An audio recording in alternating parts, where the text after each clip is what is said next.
Yes, thank you, Lara. Let me share my screen. Okay, I hope you can see my slide. Um, so thank you very much for inviting me to give this seminar. I actually found this seminar a nice opportunity to piece together different components of the work that I do in Vanderbilt for the last, uh, I think, 4 years. I'm here in Vanderbilt for 4 years. So, and finally, we can see how the different pieces are coming together. And I hope I will be able to show you that today.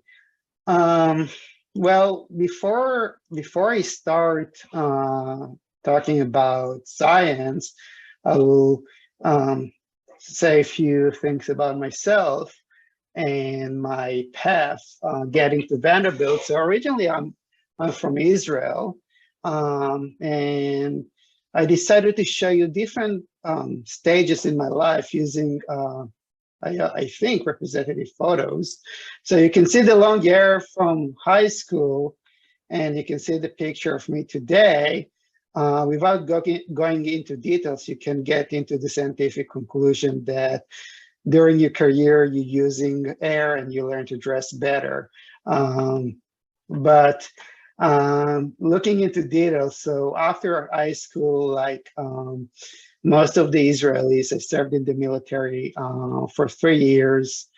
And after that period of time, I decided to pursue a degree in geology. So I did my bachelor degree in Ben Gurion University, and you can see a picture from one of my field trips in the desert. During the bachelor degree, I participated in a project that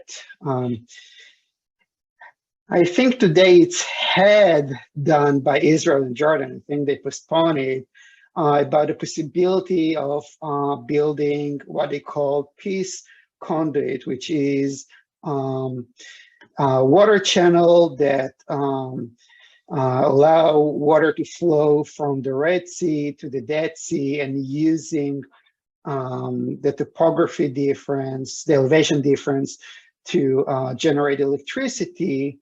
And one of the concerns was that what would happen when mixing two different seawater compositions, one rich with calcium, the other one with sulfate. And the risk was formation of gypsum. So my contribution to this project was to study how long does it take for gypsum to form once you mix these two different types of seawaters. After doing this project, I learned that I like geochemistry of water. So I continued to pursue higher degrees, and I shifted the topic from seawater to natural weathering of silicate minerals. And my goal was to answer the long-lasting question in geology, why dissolution rates of silicate minerals measuring in the field are different than those that are measuring in the lab. And in order to answer this question, I had to develop a new technique to measure dissolution of silicate minerals. That technique involved the using of stable isotopes of silicon, and also to do some geochemical modeling to describe both the thermodynamics and the kinetics of these reactions.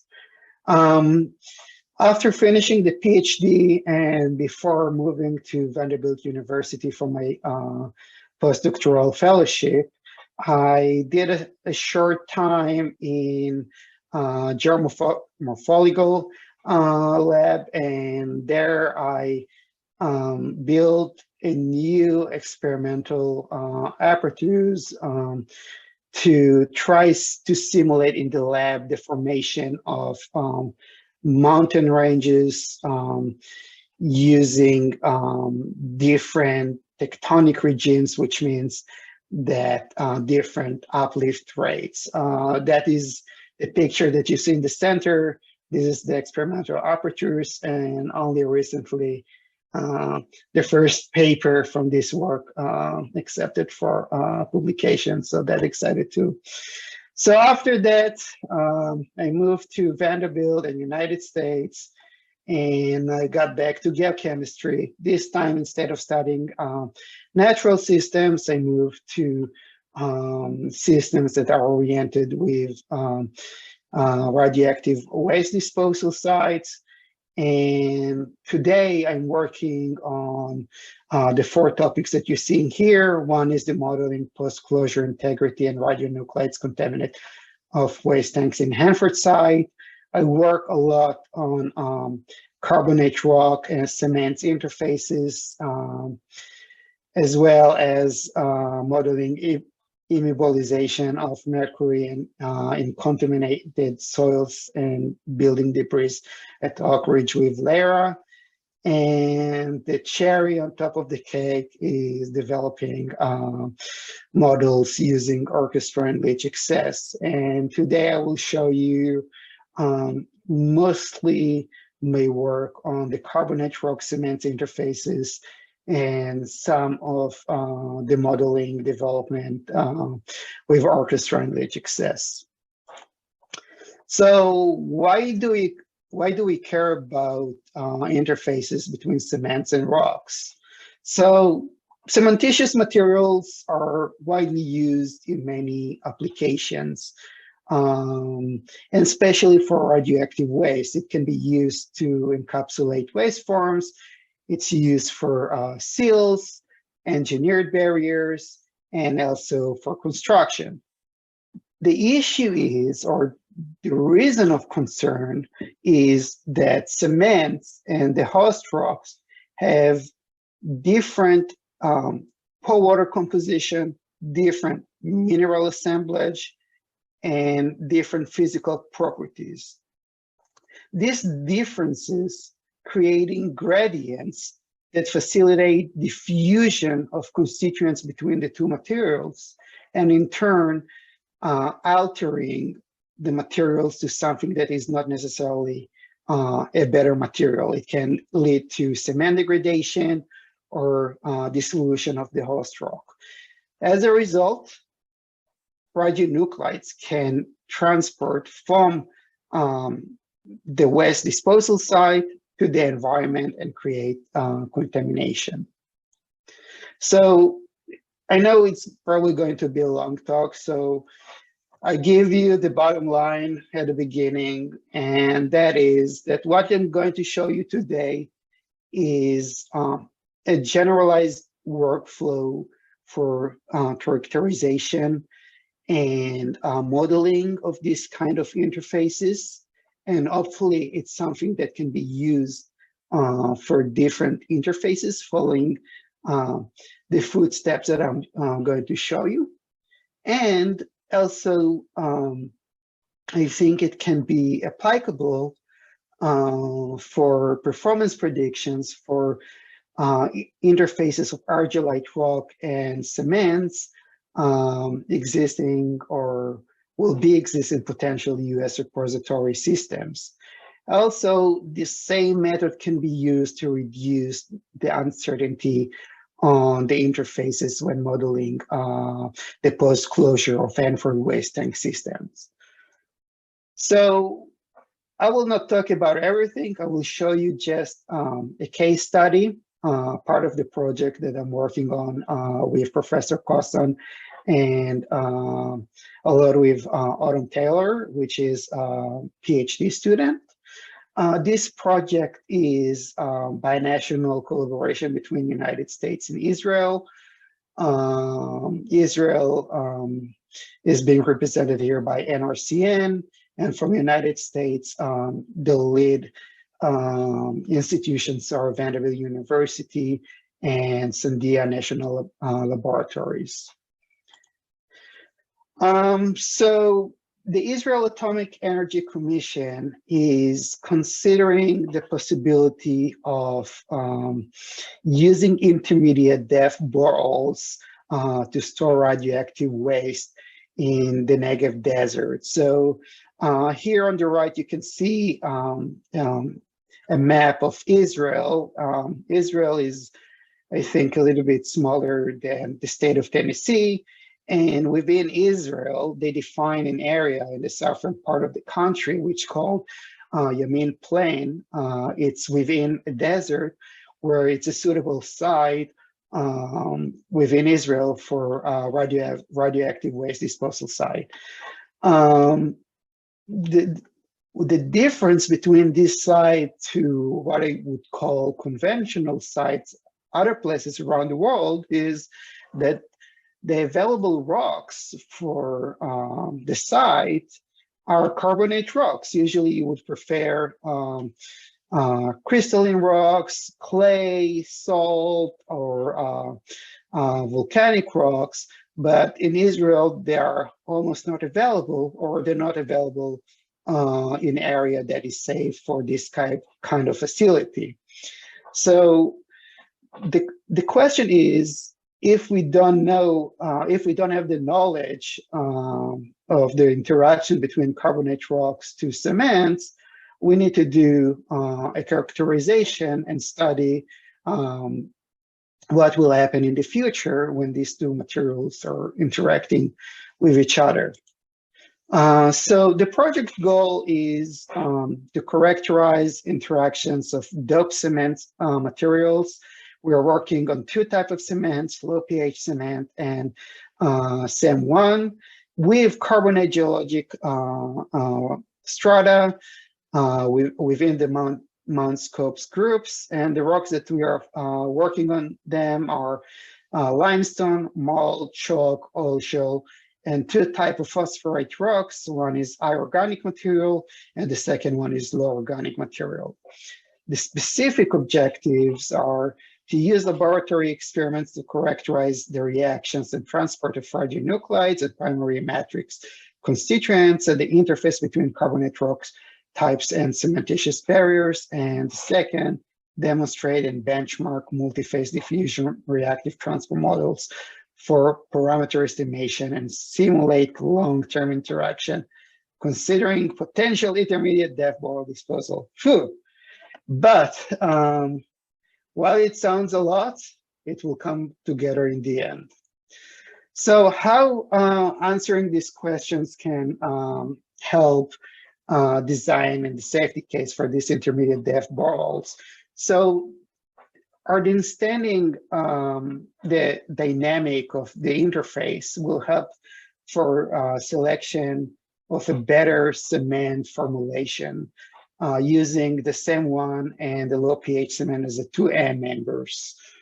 Also, it will provide mechanistic basis and validate models for reactions and diffusive mass transport at representative rock cement interfaces. It will help us also to estimate migration factors like partitioning coefficient KD or retention factors from the cement to the rocks, and also will give us an input on the safety margin of unsaturated cement environment. So for those of you who are not familiar with boreholes that are used for radioactive waste disposal, the concept is to drill a borehole very similar to oil or gas boreholes, and just to push inside the containers with the radioactive waste. That is the diagram that shows you the concept of that. The difference between oil and gas boreholes to this kind of boreholes is the diameter, is the size of the borehole. Here you can see from a report made by Sandia, an example of this kind of borehole in a test site. And you can see that the diameter of the borehole compared to the people's size is probably between 6 to 9 feet. while oil borehole is usually between 4 to 40 inches. So it's a different scale. The reason of choosing boreholes over waste disposal sites, facilities like the planned Yelka Mountain or WIP is it's more economic. But even if it's more economic, it has a major disadvantage, which is once you push in the container, it's only one-way ticket. It will never come back.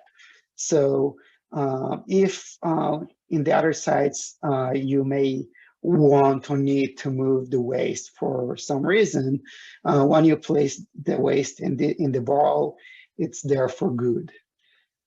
And the way they plan of placing the containers is using remote cranes, like you see here in the pictures. And that is just to demonstrate it. All the pictures are from a test site in the United States, just to give you an idea what we are talking about. So the project approach is summarized in this slide. So first, we characterize the rocks in the cement for porosity and mineral assemblages. We run two different types of EPA method tests. One is method 1313. It's a pH-dependent test that has been done in two liquid to solid ratios, 10:1, and we're using it for calibration of mineral reaction set. The second test is EPA method 1315, and we are using this test to calibrate tortuosity and also for verification of the mineral reaction set that I will show later. Using the characterization test results as an input for preliminary interface simulations, we can make a prediction what would happen when the cement and the rocks interact with each other. This kind of simulation were used for experimental planning. And today we actually sampling and analyzing the experiments, and we using the measure results using different techniques from micro-CT, nano-indentation, SEM, micro-XRF, and micro-XRD to compare and to correct the preliminary interface simulations. Overall, we have 6 rock types, each one of them with 2 types of cements, which means 12 different interfaces in total. The experiments are running already, I think actually it's almost 3 years.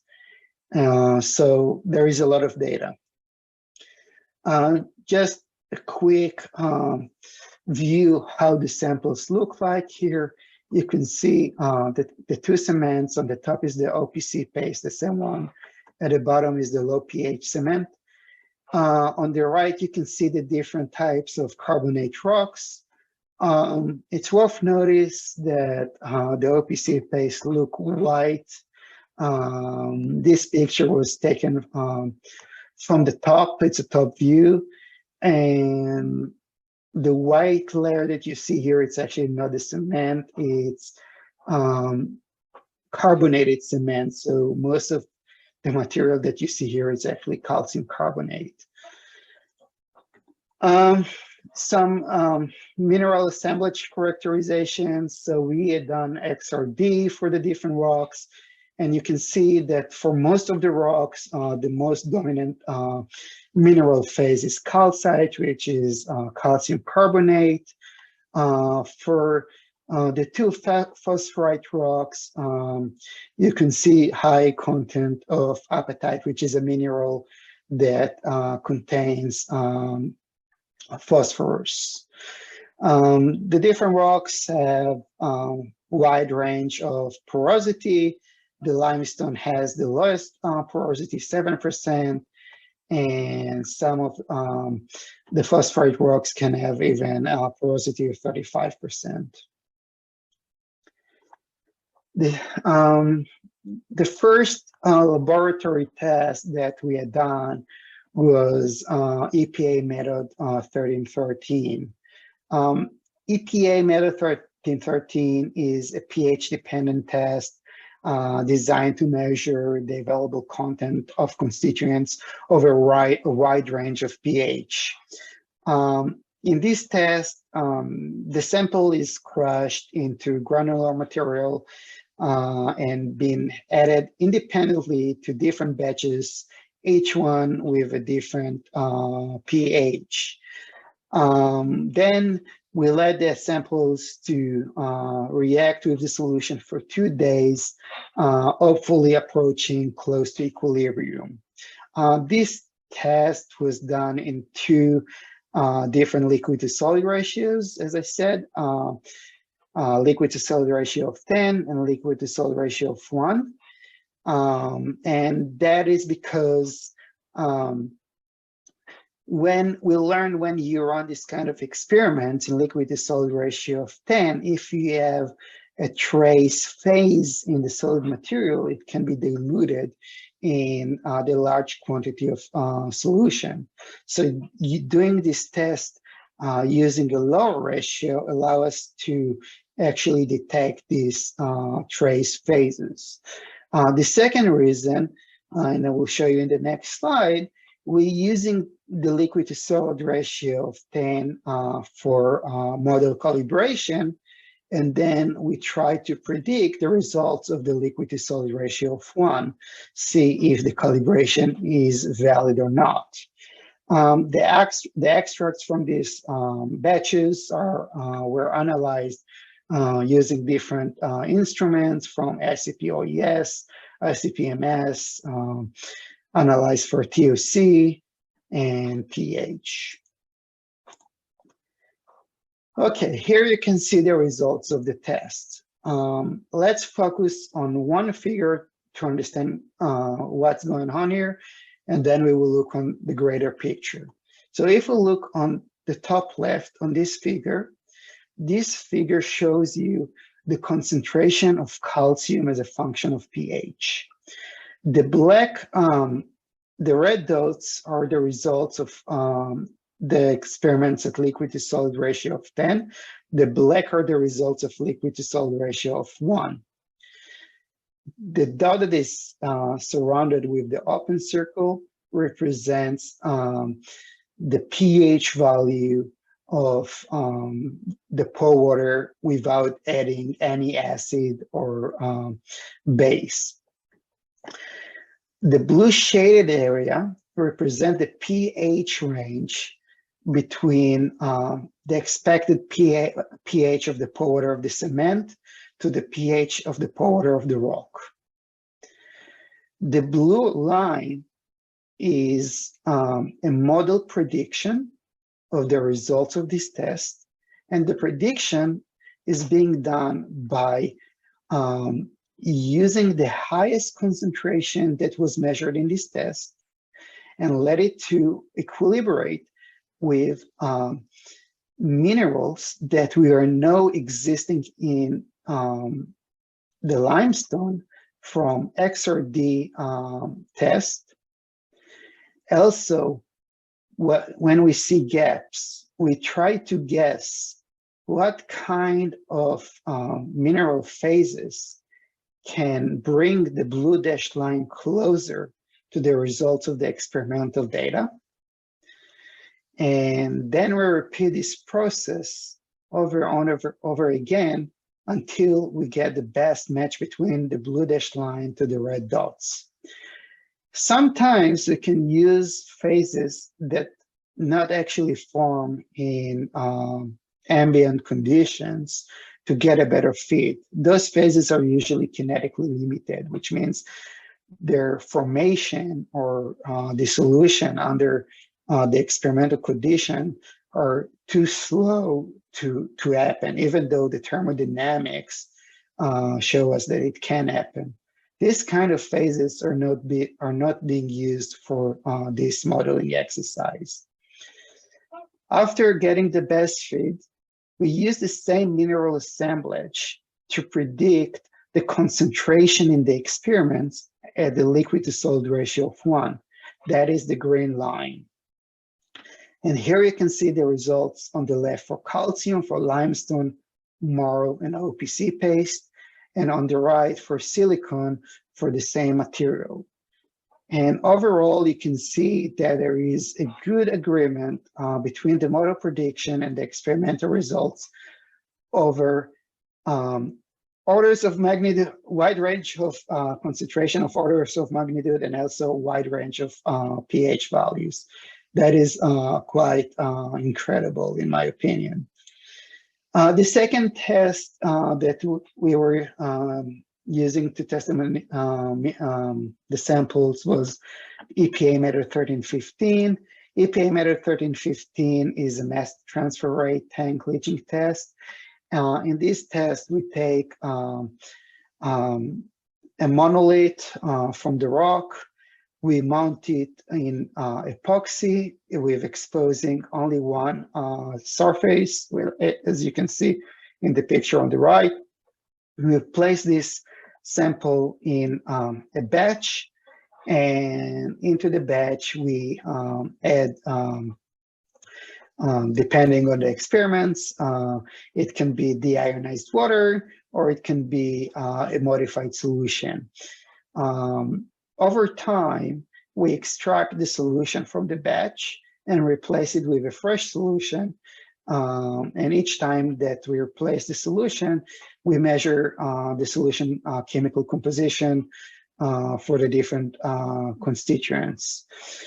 We're using this test to measure the flux of constituents diffusing from the solid sample to the batch, and sometimes from the batch into the solid sample. This test is used to calibrate something that's called tortuosity. Tortuosity is defined as the ratio of the length of the real diffusion path, which you can see here in the red line, which the real diffusion path goes through between the grains in the porous medium, and to the path of the straight channel case, which is the green line, which is not realistic. This value, tortuosity, is very hard to quantify, and it's also method dependent. Using different techniques, you'll get different results. And for our case, the best representation can be derived from the EPA method 2015. The way that we estimate the value of tortuosity is by calculating the diffusion, or sorry, the flux of conservative constituent. To make, I don't want to get into details in this equation. What you need to know is that we know all the parameters in this equation besides tortuosity. So if we guess tortuosity, we can calculate the flux of constituent from the solid material to the tank in the test. If we have a measured flux, we can guess what should be the value of tortuosity to get the measured flux from the experiment. To do this kind of calibration, we use reactive transport modeling. So here you can see the conceptual model.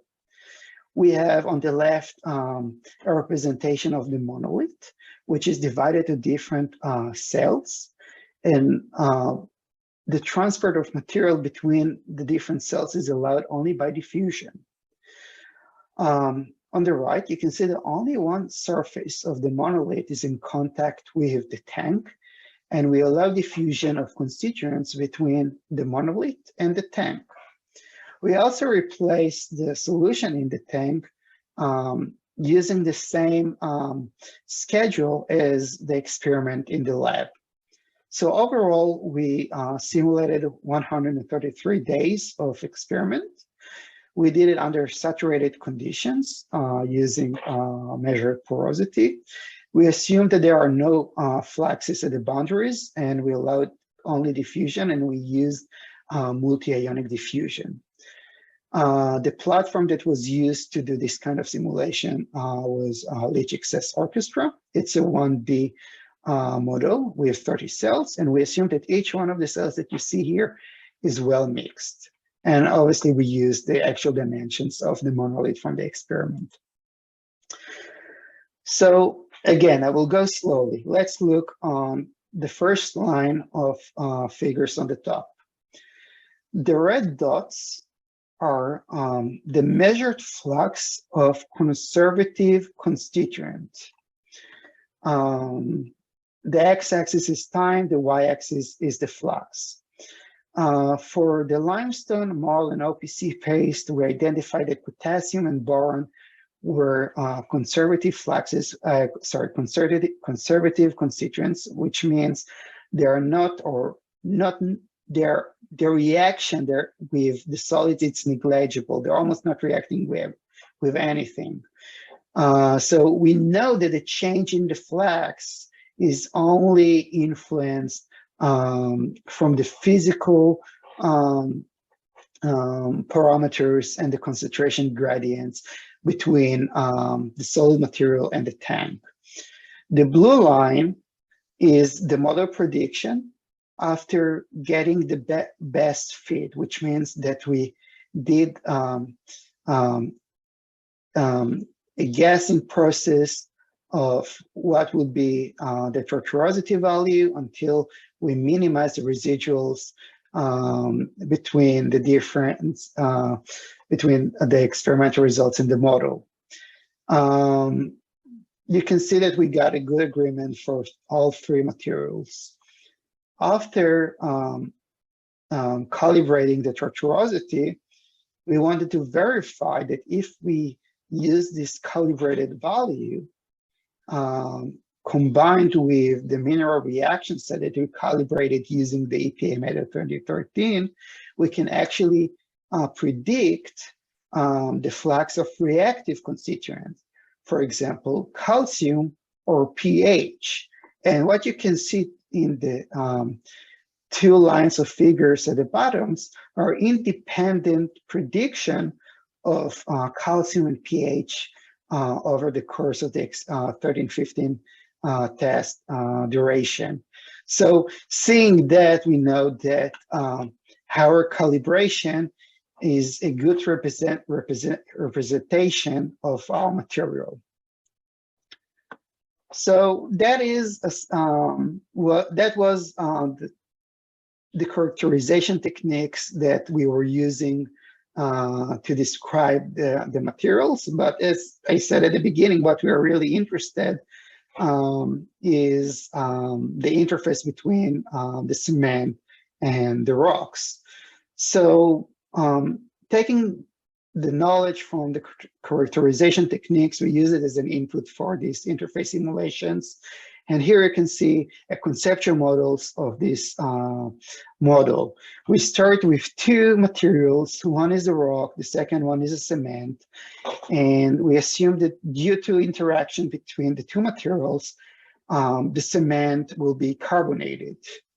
The model assumptions are that each one of the cells is well mixed. We use the assumption of local equilibrium. We use CNH to describe CSH solid solutions. It's multi-ionic diffusion model. And we also assume that the materials are intact throughout the entire simulation. We simulated time period of 100 years under saturated conditions and 30 centigrade. Again, we use LHXS Orchestra as the platform to run the simulation. Is one this simulation of finite volume, no fluxes at the external boundaries. We used mostly Mintec V4 and SEM data 18 for the thermodynamic data. And we used the measured and calibrated parameters from the different characterization techniques as the input. Here, I will shift to an interface between oil shale OPC and oil shale OPH cement. And the reason that I'm shifting to this interface is because it's very reactive, and I think it's more interesting. So this slide shows you the results of simulations of the two different interfaces. On the left, it's oil shale OPC paste, and on the right, it's oil shale OPH cement. You can see here the pore water pH profiles for the two interfaces. The horizontal axis is the distance from the interface, which is marked with the vertical dashed line. And each one of the lines in both figures represents a different time point up to 100 years. It is interesting to know that the low pH cement, even though it's called low pH cement, has a pH value that is very similar to the OPC paste, which is about 13. And a typical low pH cement usually has a pH value lower than 11. When we look on the mineral assemblage of the low pH cement, it actually has a very typical low pH cement solid composition, which is mostly CSH and hydrogarnet. Another observation is the small pH increase at the interface of the oil shale OPC paste, which indicates an increased reactivity of this interface compared to the interface with the low pH cement. If we look on results, these two figures represent the results as the abundance of solid phases that contain calcium as a function of distance from interface after simulating 100 years. Again, oil shale OPC on the left, oil shale OPH cement on the right. The vertical black line is the location of the interface at the beginning of the simulation. And the reason that calcium was chosen to present these materials is just because most of the mineralogical changes that happened happened to calcium-bearing phases, and more than 99.9% of the solid phases in both materials have calcium. So for the oil shale OPC paste interface, the dominant changes are complete CSH depletion near the interface, as well as portlandite depletion, but not in the same extent as CSH. We see atrangite formation mostly at the interface, and also thaumasite formation on both sides of the interface. For the oil shale low pH cement interface, on the right, we see CSH depletion near the interface, thaumasite formation, but not at the same scale. But we also see some gypsum formation as well. Something interesting that I learned recently, whenever I show these results, people ask me how reasonable for thaumasite to form this kind of formation. And recently, I found a natural analog of this interface that shows actually thaumasite formation. So that gives a good indication that these results may be a good representation of these interactions. In the simulations, cement carbonation is a diffusion controlled process. And as such, it's possible to use the equation that you see here to describe the propagation of the carbonation front with time, assuming saturated conditions. In this figure, the full symbols represents data from the simulations, and the lines are just fit to the equation using the simulation results. And we use it to predict the location of the carbonation front after 1,000 and 10,000 years. And you can see that after 1,000 years, the carbonation front advanced 16 millimeters of OPC paste and 6 millimeter of low pH cement. And after 10,000 years, the front advanced to 51 millimeters for the OPC and 19 millimeters for the low pH cement. In the future, we will estimate it for the unsaturated case. So another interesting feature using the simulation results is we can estimate volume changes. And we do that by using the molar volume of the different phases within the solids. And that is what you see here in the figures. So in the figures, the y-axis, when you see positive values, it indicates a volume increase. When you see negative values, it indicates a volume decrease. The x-axis is the distance from the interface, and in the figures, the oil shell is left to the interface, and the cement is on the right. And in each row of figures, the figure on the right is a magnification of the interface area. So we see that for the oil shell OPC interface, there is a volume increase in the rock of about 1,300% up to 1 millimeter from the interface after 100 years. Most of this volume change is a result of thaumasite formation and loss of calcite. For the oil shell low pH cement interface, there is a volume increase in the cement of about 300% up to 1 millimeter from the interface after 100 years. And most of this volume change is, again, as a result of thaumasite formation, but also loss of CSH. We can also use the simulation to estimate diffusion profiles, in this case of major constituents like calcium, carbonate, silicon, and sulfate. The figures in the red frame is for oil shell OPC paste interface, and in the green frame is for oil shell low pH cement. The black line in each one of the figures is the concentration profile at the beginning of the simulation, and the blue line is after 100 years. Again, the vertical dashed line is the location of the interface.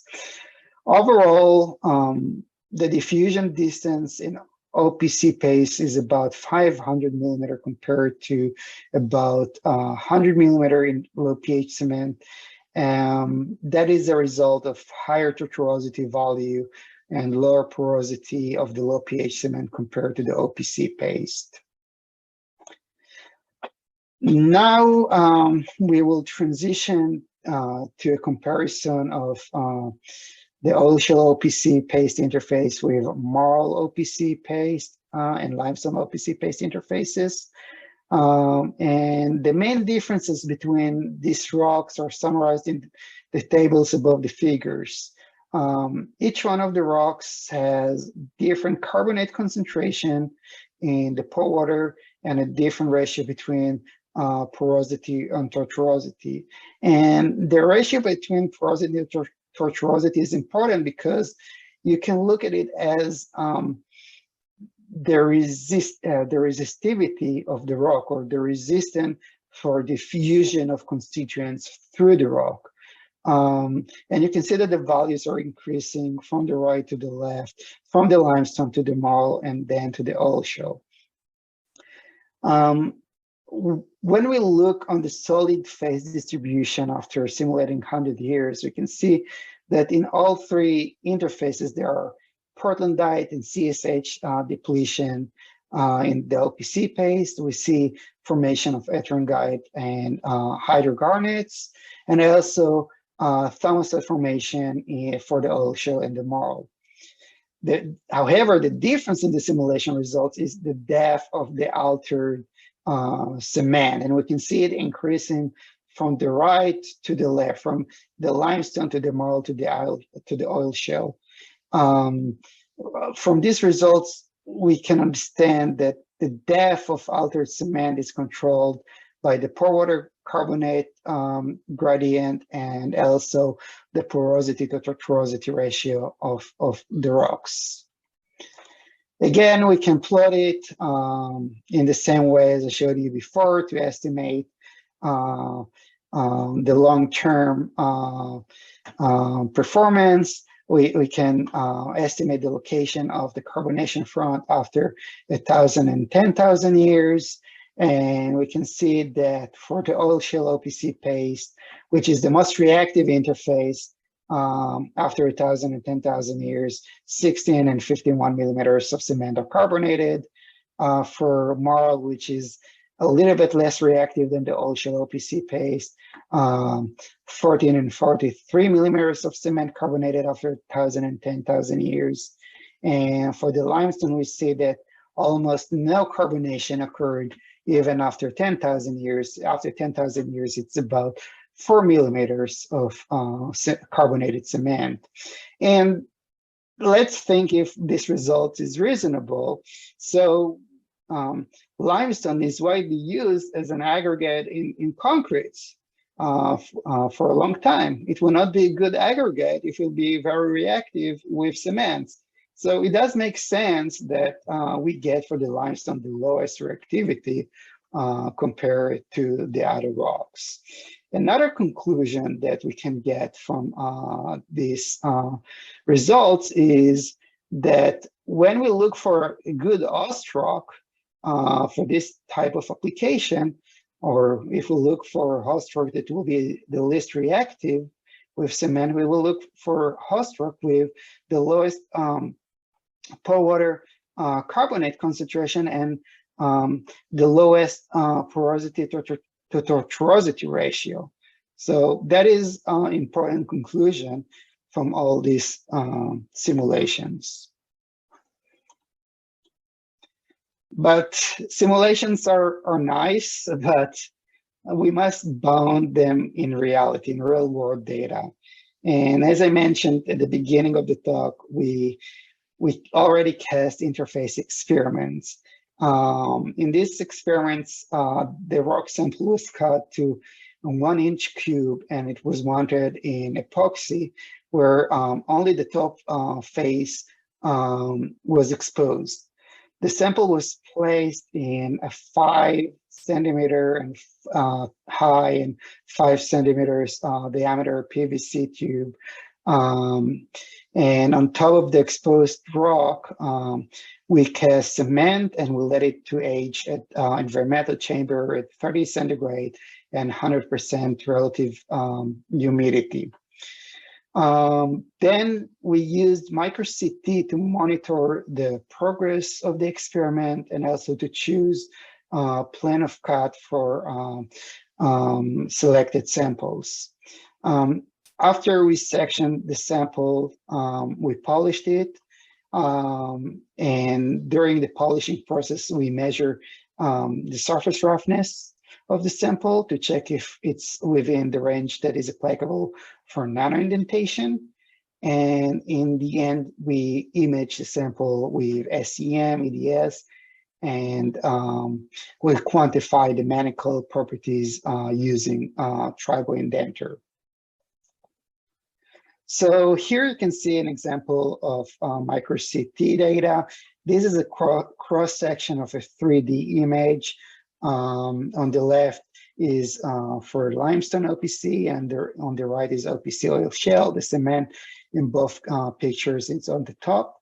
The color scheme is such that bright color indicates dense material and black color dense, low density material.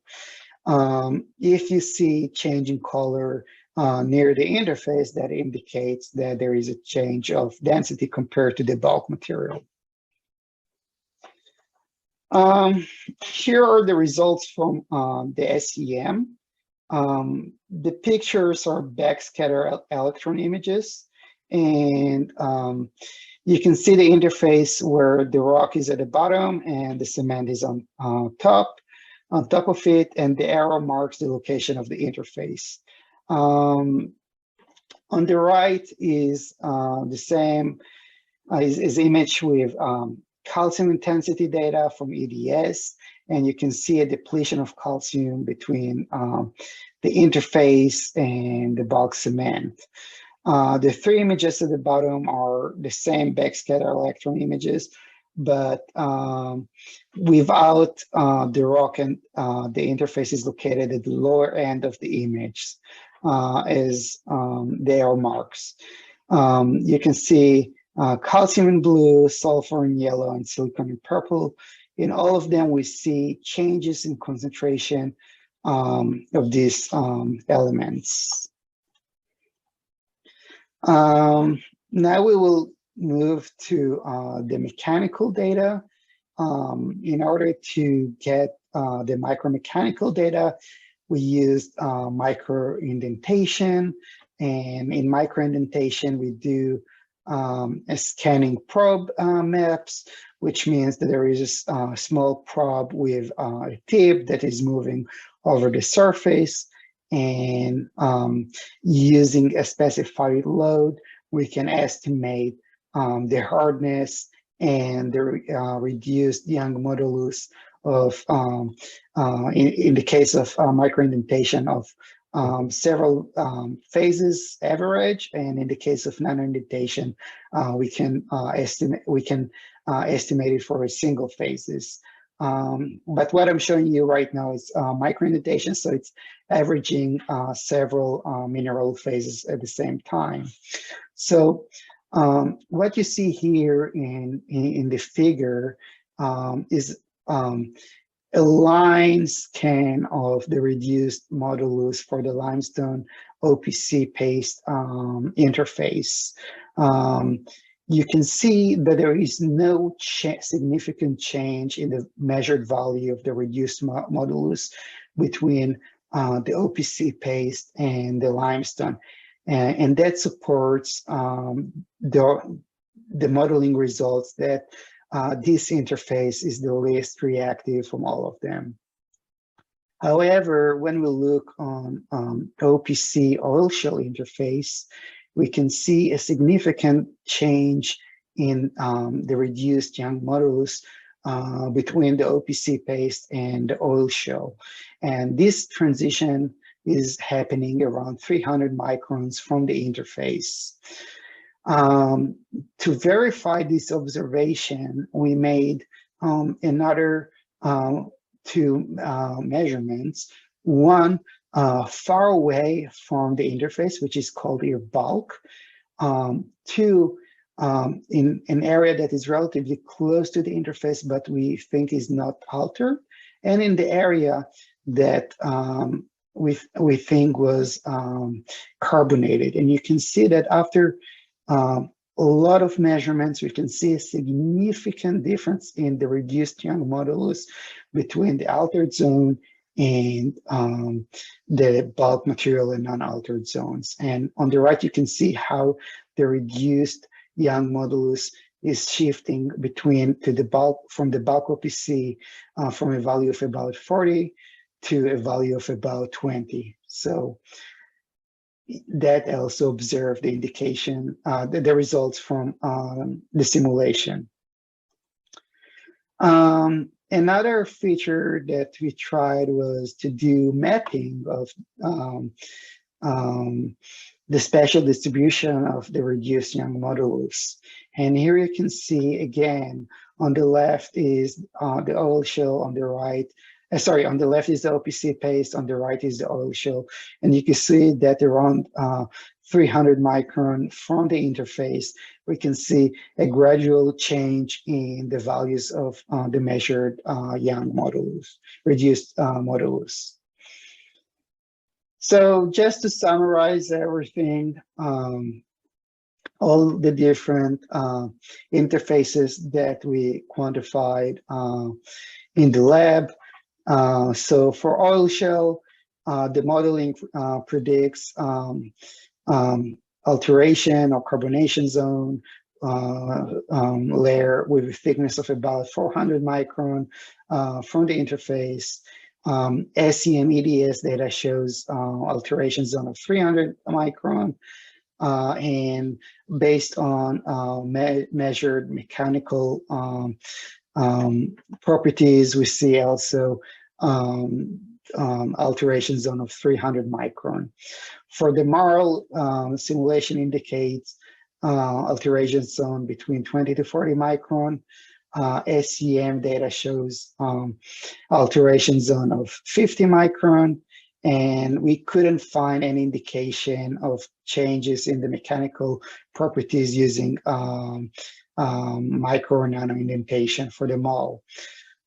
For a chalk that I didn't talk about this talk, we're still working on the modeling, but it will be very similar to the limestone. And we can see best on SEM EDS alteration zone of 20 micron, and based on micro indentation, also 20 micron. Something that to keep in mind, I hope that I was able to convince you that this generalized approach is beneficial and can actually predict this kind of interfaces. So we want to apply this kind of approach for to do long-term performance assessment for the interfaces in the single shell tanks at Hanford site. What you see here is a diagram of a representative tank, waste tank, and you can see that there are so many interfaces within the tank, between the soil to the concrete, between the concrete is the steel liner, between the steel liner and the grout, different combination of interfaces of these materials. And today, we are working on simulating this kind of interfaces using similar techniques and see what we will get from this simulation results, hopefully to reduce the uncertainty on the performance assessment of these single shell tanks. And I think with that, I'm done. Any questions?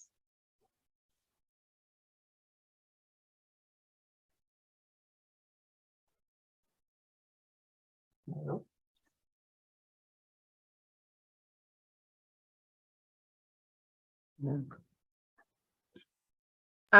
Thank you so much, Ken. Is there any questions from anyone?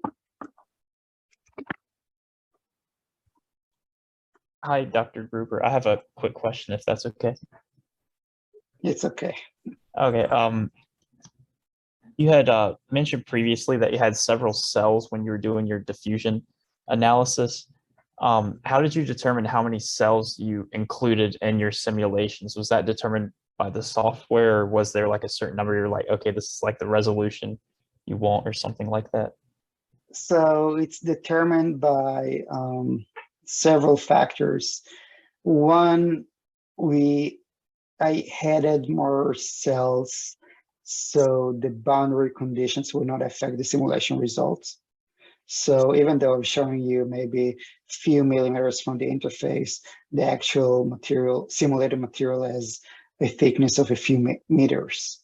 This is one. Two, yes, also I'm changing the number of cells to get a better resolution.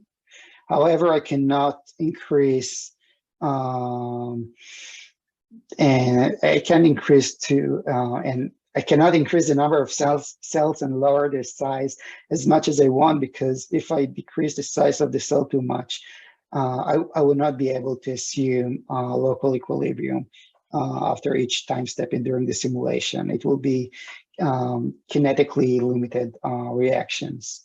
So those are, and also I need to consider numerical stability of the simulation. So taking into account all these three variables, I making up the size or the number of cells in the simulation. And some of the properties I can calculate in advance, like numerical stability, or sometimes boundary conditions. But after doing the simulation, I see, oh, it's actually very reactive. I didn't expect it. And then I have to increase the resolution of the interface. Thank you. That makes sense. Oh, hi, Ken. Thank you for your presentation. Actually, I have one question. So I see you said the container, is that the container is the concrete shell, right? You put into the borehole there, right? That's why you investigate the concrete and also the surrounding rocks, right? The concrete is actually used for the sidewall. So sidewalk. Yeah, for the borehole.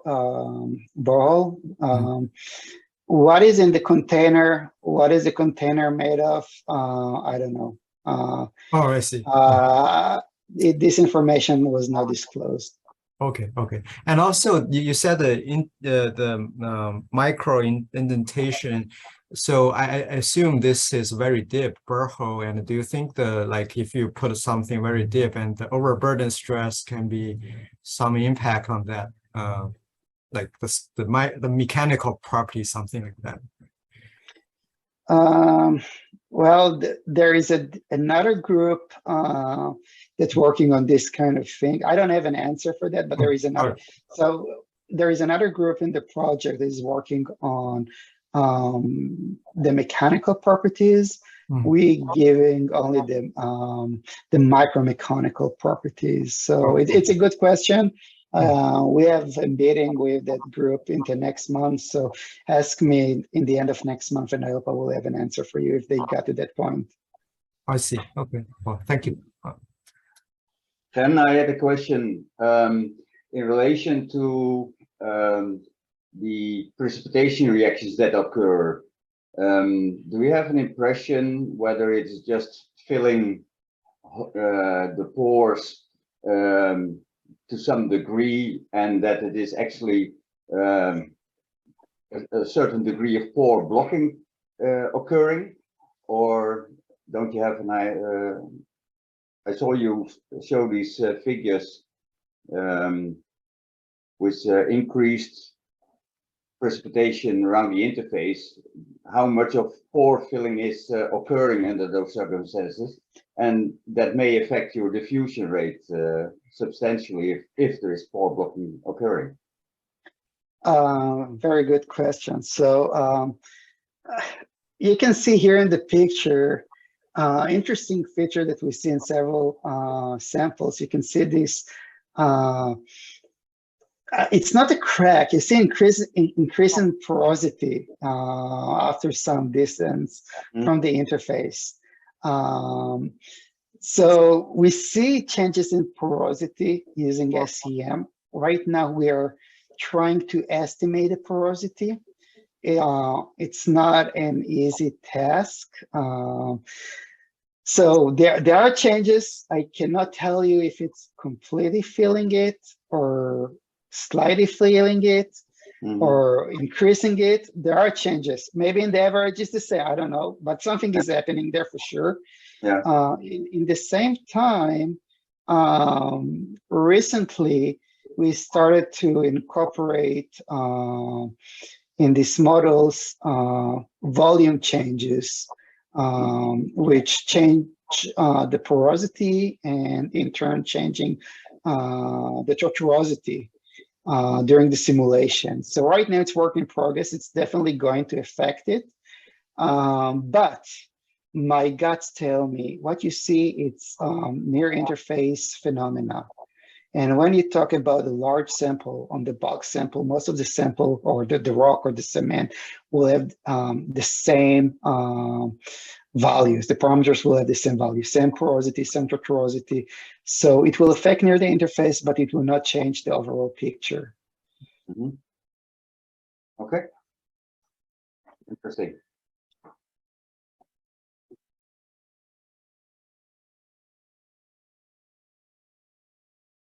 Yes. So going to give you a tough question. You have before you, maybe the exception of me and a few others like me, people who understand engineering and math and physics, chemistry. How would you explain this to an administrator or an economist or a sociologist? How would you explain the significance of this work? I will explain it. I think I will make 2 or 3 points. The first one has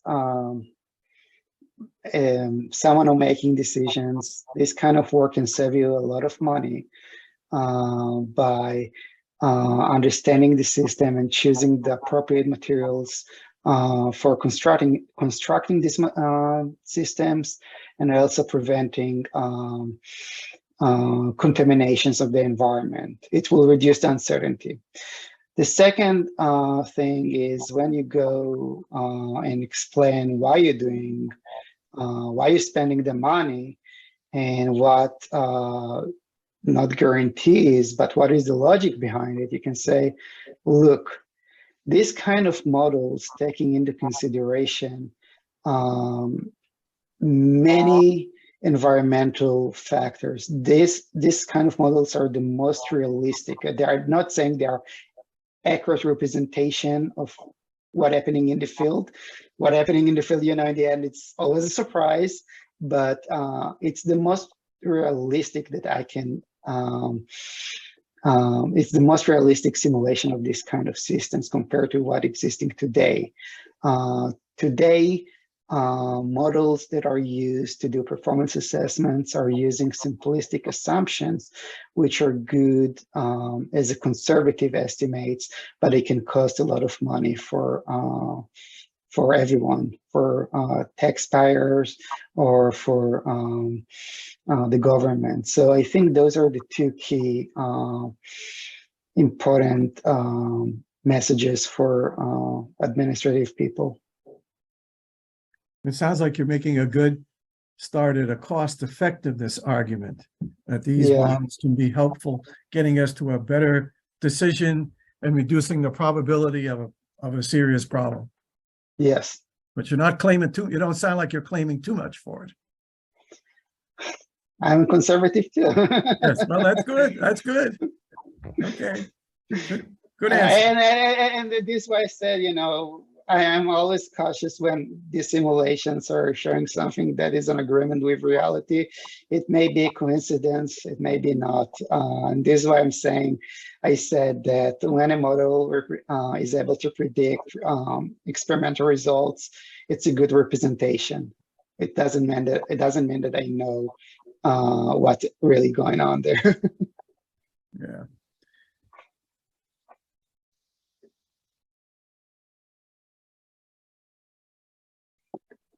And Mike, as you're probably aware of, once you make a very conservative assumption in a performance assessment, it's very hard to get out of. Yep. So you try not to do that at first if you don't have to. I was at Carlsbad City Hall with the public when this issue came up, not Chen's work, but this whole issue of performance assessments. And you could see people's eyes were starting to glaze over. You start mentioning 10,000 years, 1,000 years, anything beyond 100. Well, People and are freaking out. yeah, the other thing is you don't, as David Esch of the NRC once said, you never know what conservative is until you know the answer. Yep.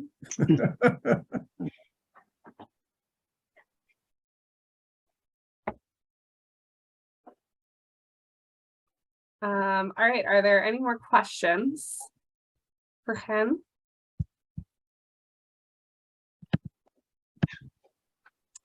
All right, well, Chen, thank you so much for taking the time to present to the group. We really appreciate it.